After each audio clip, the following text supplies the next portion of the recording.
ao mesmo tempo de regra, é um que deixa de gostar e comunica o outro que não quer mais a continuação do casamento, e aquele que está sendo rejeitado se ressente desta separação, evidentemente que não diz que continua gostando, mas age como quem está gostando. Você sabe melhor do que eu que o ódio também é uma forma de expressão do amor. Então o ódio pode ser destilado num processo, porque o processo é um meio de comunicação. Se nós não nos conversamos mais porque não vivemos mais juntos, então vamos ter que conversar através do processo, e quem sabe esse juiz de quem eu vou extrair esta certidão dizendo que ele foi culpado, quem sabe então o juiz dizendo para ela que a culpa era dela, mostre que eu tinha razão. Quem sabe ela se dê conta ao fim do casamento, depois de todo esse desgaste, depois de toda esta exaustão, né, para que eles não conservem mais o pouquinho, o resquício que sobrava de dignidade pessoal, eles acabam então nesta situação de um ódio absoluto, de um ódio total, com o resultado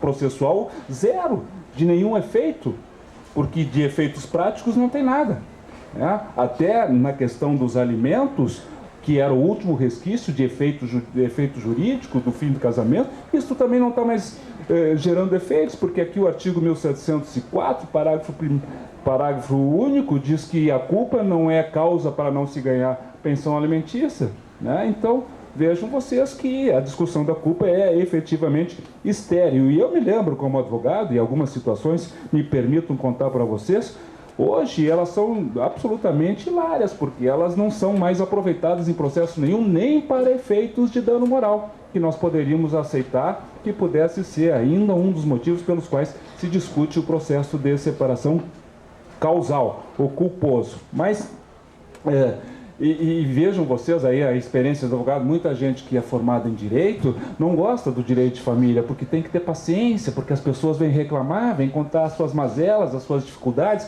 chamam a gente a qualquer tempo, não tem horário, todos os momentos são momentos de reclamação, a insatisfação é muito grande, a ansiedade é maior ainda, as angústias estão presentes. Então as pessoas que não têm esse preparo, ou que não têm esse gosto pessoal, ou essa inclinação pessoal para o direito de família, acabam se afastando por causa dessas mazelas, porque ela não é objetiva, ela é subjetiva, absolutamente subjetiva, completamente subjetiva. Então, se vocês não têm um preparo, um gosto pessoal pelo direito de família, acabam se afastando. Imagine vocês vir alguém no escritório, ficar lá uma hora contando, né, como conheceu, o que aconteceu, e quando a pessoa acredita em vidas passadas, que então ela começa em 1600, e aí então vocês que tinham reservado uma hora para essa informação, começa em 1600, precisa de uma semana, porque né, foi em 1600, conheci minha mulher, ela era rainha, não sei aonde, num palácio, começa sempre num palácio em Paris.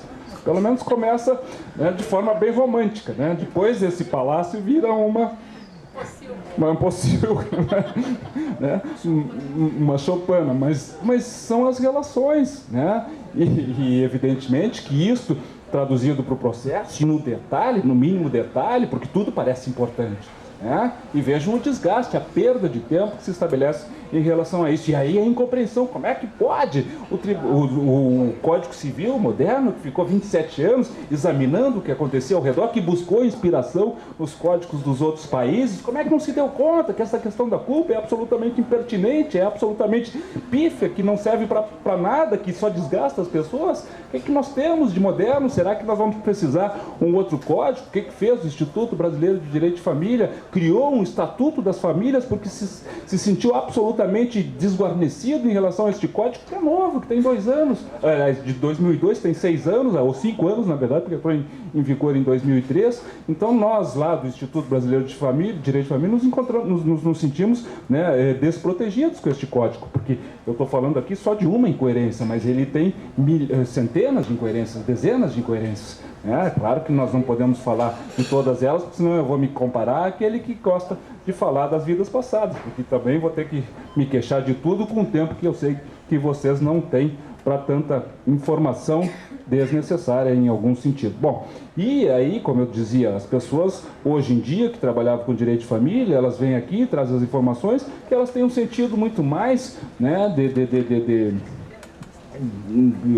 como é que eu poderia dizer, um sentido muito mais de informação, às vezes até de hilário, porque se conta um caso, né? Um que eu acho que é emblemático, e eu vou tomar a liberdade de contar para vocês, mas que hoje em dia eu não teria espaço nenhum para nada disso, É uma situação que aconteceu de um cliente meu que morava no interior, que tinha desconfiança de adultério da mulher dele, sabia, as notícias eram frequentes, as informações eram presentes, e aí então ele disse: olha, mulher, vou para Porto Alegre, tchau.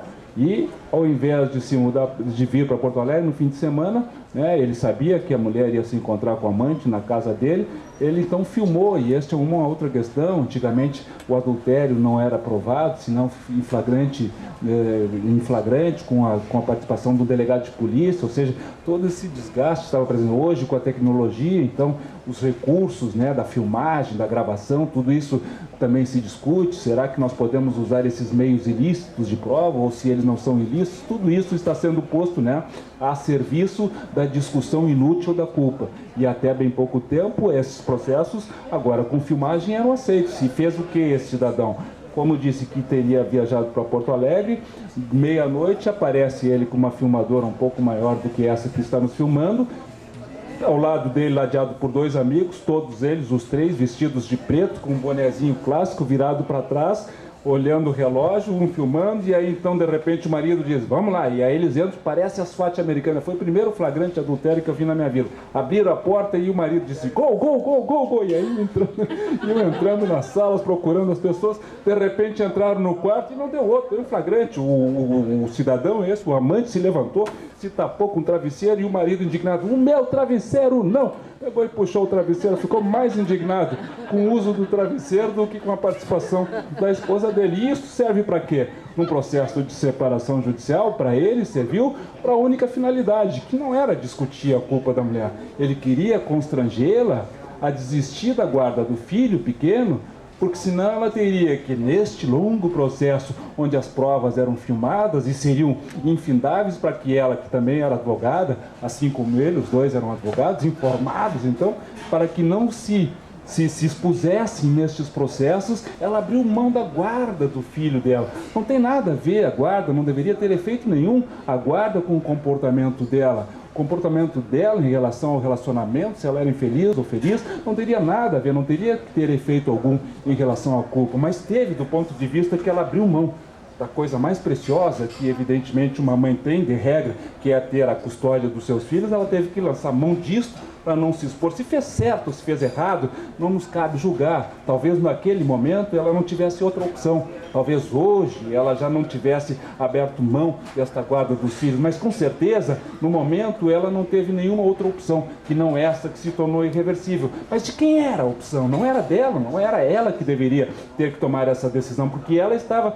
evidentemente, que tomada pelo calor da emoção. Quem tinha que ter tomado essa decisão, à época, era quem julgava, era o promotor, eram as pessoas que, conscientes, sabiam que essa questão da culpa não deveria mais ser trazida para dentro do processo, né? Porque essas questões servem para absolutamente nada, como nunca serviram para absolutamente nada. Eu quero contar só mais um caso para vocês verem como esses casos que são hilários, eles só servem mesmo para a gente sentar e achar engraçado, porque lá no judiciário eles são tristes, são uma nota triste e um fim de casamento. Mas este caso que eu me lembrei, e são situações inusitadas, são coisas que talvez a gente nem imagine, nem em filmes de quinta dimensão.